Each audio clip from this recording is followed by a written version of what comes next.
নমস্কাৰ বন্ধুসকল, মই হিৰেন। আজি আপোনালোকক এই ভিডিঅ'টোৰ জৰিয়তে এই 2024 বৰ্ষৰ ছেপ্টেম্বৰ মাহটোত বৃষ ৰাশিৰ ব্যক্তিসকলে কেনেদৰে ফলাফল লাভ কৰিব তাৰে সম্পূৰ্ণ তথ্য আপোনালোকক এই ভিডিঅ'টোৰ জৰিয়তে আগবঢ়াইছোঁ। প্ৰথমে মোৰ চেনেলটো আপোনালোকে ছাবস্ক্ৰাইব কৰি ল'ব, যাতে মোৰ পিছৰ ভিডিঅ'বিলাক আপোনালোকে সহজে লাভ কৰিব পাৰে। লগতে মোৰ ভিডিঅ' যদি ভাল লাগে তেন্তে লাইক আৰু শ্বেয়াৰ কৰিব, কমেণ্ট কৰি আপোনালোকৰ মনোভাৱ প্ৰকাশ কৰিব। এতিয়া আহক মূল বিষয়লৈ। বৃষ ৰাশিৰ ব্যক্তিসকলে এই ছেপ্টেম্বৰ মাহটোত তেওঁলোকৰ পাৰিবাৰিক জীৱনৰ ক্ষেত্ৰত এনেধৰণৰ এই মাহটো আপোনাৰ বাবে অস্থিৰ হ'ব পাৰে আৰু কিছুমান কথাত আপুনি বিভ্ৰান্ত হ'ব পাৰে। এনে পৰিস্থিতিত যিয়েই নহওক কিয় মাক দেউতাকৰ লগত বা ঘৰৰ যিকোনো সদস্যৰ লগত শ্বেয়াৰ কৰক, যাৰ লগত আপোনাৰ ভাল যোগাযোগৰ দক্ষতা আছে। ইয়াৰ দ্বাৰা সেই সমস্যা সমাধান হ'ব আৰু সিদ্ধান্ত লোৱাত সহায় হ'ব। পৰিয়ালৰ সকলোৰে সৈতে আপোনাৰ সম্পৰ্ক আন্তৰিক হ'ব আৰু কোনো ধৰণৰ সমস্যা নহ'ব।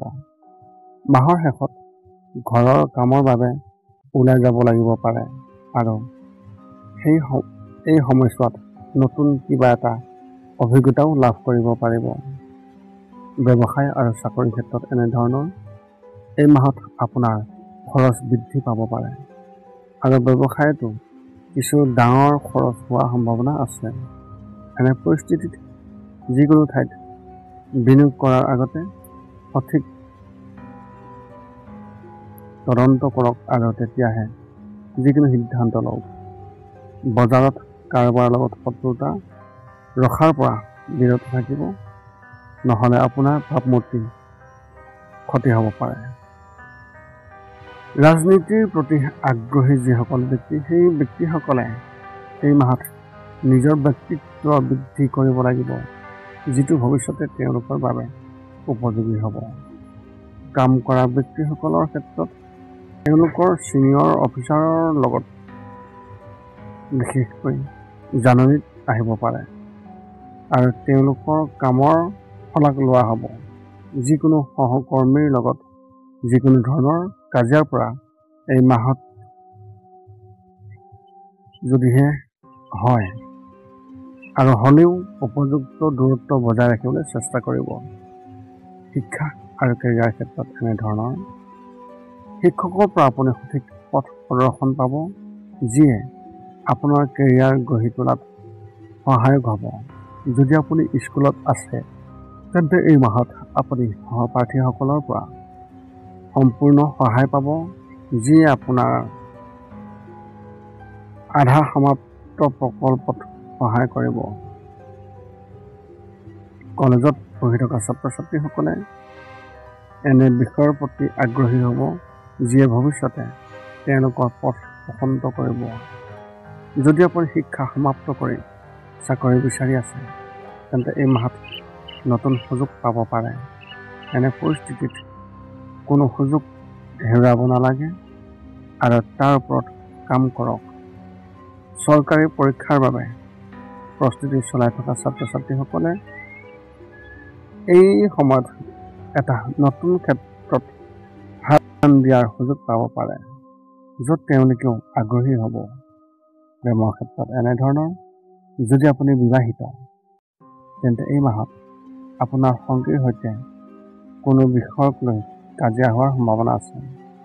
কোনো বিষয়ক লৈ আপোনালোকৰ দুয়োৰে মাজত পাৰস্পৰিক মতানৈক্য থাকিব পাৰে, যিয়ে ভৱিষ্যতে সমস্যাৰ সৃষ্টি কৰিব।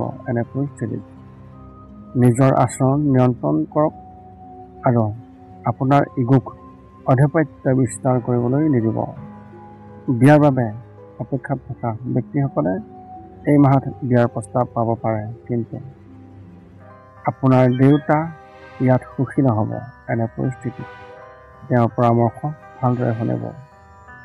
স্বাস্থ্যৰ ক্ষেত্ৰত এনেধৰণৰ যদিহে আপোনাৰ কেতিয়াবা আগত পাথৰৰ সমস্যা হৈছিল বা এতিয়াও পাথৰ হৈ আছে, তেন্তে এই মাহত কমেও 50% লোকে পাথৰৰ বিষত ভুগিবলগীয়া হোৱাৰ সম্ভাৱনা আছে। এনে অৱস্থাত আগতীয়াকৈ চিকিৎসকৰ ওচৰত নিজক পৰীক্ষা কৰি লোৱাটো অতি ভাল হ'ব। নহ'লে হঠাতে সমস্যাৰ সন্মুখীন হ'বলগীয়া হ'ব পাৰে। বাকী সকলোৰে কোনো গুৰুত্বভাৱে শাৰীৰিক সমস্যা নহ'ব। মানসিকভাৱে মাহৰ তৃতীয় সপ্তাহত টোপনিৰ অভাৱৰ বাবে অস্থিৰতাৰ সমস্যা হ'ব পাৰে। ইয়াৰ বাবে ৰাতি শুই উঠাৰ আগতে মধ্যমীয়া ভলিউমৰ সংগীত শুনিলে আপোনাৰ মানসিক শান্তি লাভ কৰিব পাৰিব আৰু আপোনাৰ পৰিস্থিতি ভাল হ'ব। আপোনালোকৰ এই মাহত শুভ সংখ্যা হিচাপে 7 আৰু শুভ ৰং হিচাপে আপুনি এই মাহত কেশৰৰ ৰং ব্যৱহাৰ কৰিব পাৰে। এই আছিল ছেপ্টেম্বৰ মাহটোত লাভ কৰিবলগীয়া দ্বিৰাশি ব্যক্তিসকলৰ সম্পূৰ্ণ ফলাফলৰ বৰ্ণনা। পুনৰ লগ পাম অন্য এটা ভিডিঅ'ত। আজিলৈ ধন্যবাদ।